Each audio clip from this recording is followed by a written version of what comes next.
Hey guys, it's Avalon, and this video I wanted to do for a while now, and I haven't been able to because there have just been so many things that have been going on in my life. But I feel like since it has reached that point in the year, I think it's kind of necessary. For those of you that don't know, last year my house was taken in a fire. On my way back from Anthrocon, I received a phone call from my mother saying that everything that I had known for the past 22 years was being burnt to the ground. That's something that I never thought that I would hear. It's something that just shakes you to your core to hear that everything that you've known, everything that you loved is disappearing. And you don't know how to respond. Everything shuts down. And to hear that as I'm leaving the city limits of Pittsburgh, I live in New York. I was around 7 hours away from home when I got this call. And that was it's now marked as the longest drive of my life.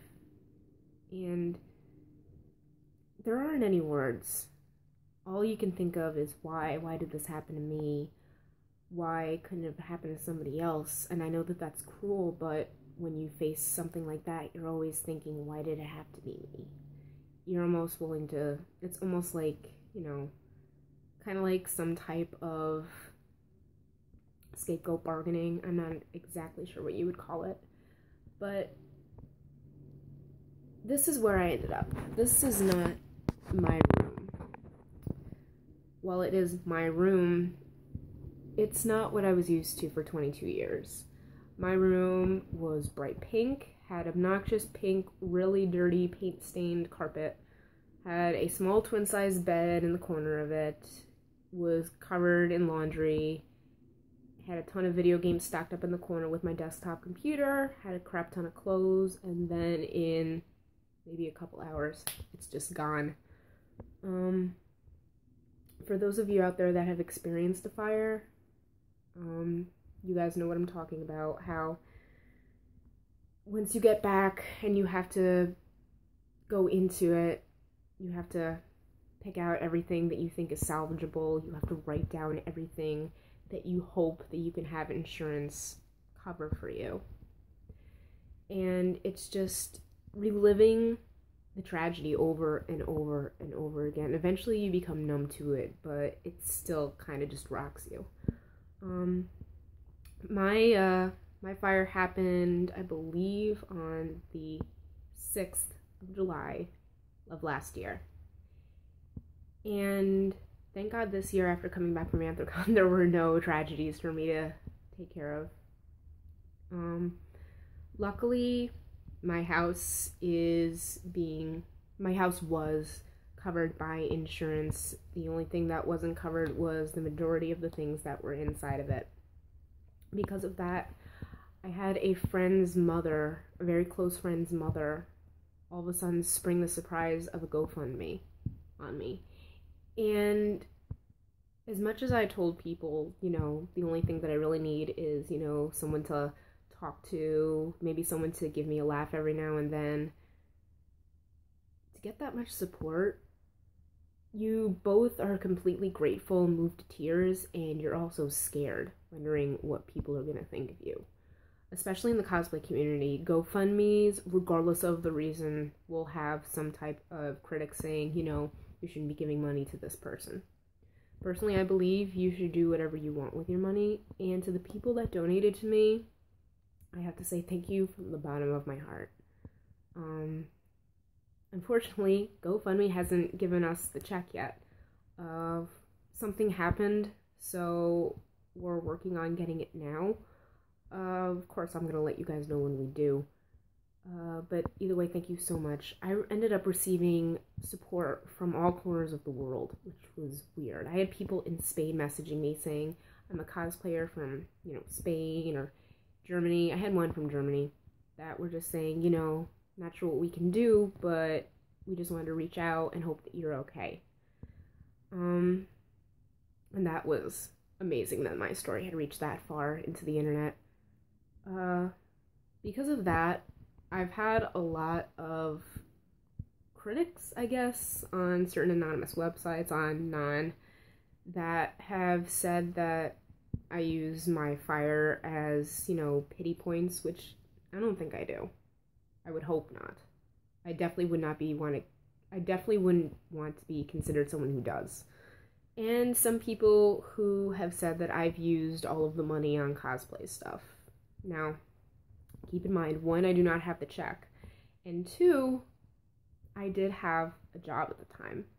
I was able to get the necessities that I needed. We did get a insurance check for some of the things inside, but it's really just, you know, necessities. So I was able to live off those for a while and then kind of start building up things that I had lost using my own money. Like, the only things that were really replaced insofar as electronics were my laptop, which actually had no impact from the insurance money. It was mostly money that my grandmother had given me. And really the only things that got replaced were my drawing tablet and my sewing machine. Apart from that, you know, I didn't get my Xbox or my PlayStations replaced. And I still don't have them. The only console that I have is my DS, and I took that everywhere with me, so that didn't get destroyed. Also, my MP3 player that I had for possibly 8 years, that still hasn't been replaced. And you know what? There'll probably come a time where I will replace them, but some things, it's, in a way, a fire kind of clears you of clutter. You realize what you need, what you don't, and granted, I have a lot of stuff around. You can see, just in the camera view, a lot of stuff that I don't need. But it's stuff that I want, and, you know, no one is going to live their life after a fire without at least 1 or 2 comforts. Granted, I had the money to buy myself a lot of them, but, you know, what I do with my money is up to me. I just haven't touched any of the GoFundMe money. A part of it is in my bank account, but it's in my savings and it has not been touched. What I plan on doing with it when I move back into my house has yet to be determined. Speaking of which, my house has almost been completed, so hopefully I'll have a video up for you guys to see of, you know, the finished work when all the walls are painted and I have some type of furniture in there.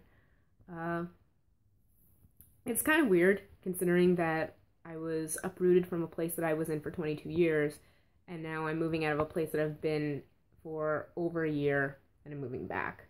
Kind of a weird, it makes you feel weird just going back and forth like that. I wouldn't say it's uprooting, but it's still a little bit odd. Apart from that, during the, I guess, GoFundMe, it really makes you you're just in disbelief of how many people are there to support you, how many people you love, how many people you've impacted so much that they decide that they wanted to help you. And to all of my friends who donated even $1 or a moment of your time, and as well as my fans, thank you so much. I know that the fire is the fire, and it doesn't make, like, I don't think that it made me hot shit. It really doesn't. I don't think it ever did anything to my ego. And if I've conveyed that it has, I apologize, because I don't want it to come off as that. I still try to stay as humble as possible. Sometimes my ego can kind of flare, but I think everybody's does at times. I was glad that I was still able to go to conventions. I'm so happy that there wasn't a loss of life. But in a year since the fire, it's, I don't know. I can definitely say that, for one, I've got a huge fear of fire, so this definitely kind of solidified it. So that's a negative aspect. I do sometimes get, you know, nightmares about flames, but that's just what's gonna happen. I'd like to say that my family is a little bit more close-knit from trying to help each other, because my parents are separated. But it really isn't. If anything, this drove them farther apart. And it sucks, but you can't repair everything. You can't repair your family. You only hope that, you know, when times like this happen, everyone will jump into support. And everybody did, to some level, but it wasn't permanent. And I guess a naive part of me was a little bit kind of had my fingers crossed that it would. But, you know, there's nothing that can be done. The only thing I can do now is really look out for myself and, you know, keep my family going when they need it, because I know that there have been some moments where I've been okay and they haven't. So that's really all I can do right now. Big shout out to my father. He's the one that lost everything. That was his house that he owned. We didn't have to pay a mortgage. We owned this house. And that was what he'd worked on for so many years. He had owned that house for 2 marriages. I think almost 30 years. I'm not entirely sure on the dates exactly. But this guy has been working night and day to put this house back together. And he's just been a fantastic, you know, just a fantastic person. He's not only done this, but he's also been taking care of my grandmother, his mother, who is ill. I'm not gonna disclose how ill, but he's been there for her, taking her to doctor's appointments while setting up the house and also trying to keep a family together. And he has been the most amazing person in this whole mess. He's really, I can't say he stepped up because he never really stepped down, but he's really just kept going and kept pushing, and that's kind of like, it's hero material. It's what heroes are made of. It's something you always hope that your parents are going to be.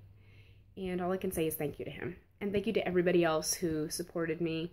I know this video was kind of rambly, but I just wanted to kind of keep you guys updated and up to snuff on what's going on since the fire. Did I say that? I probably did.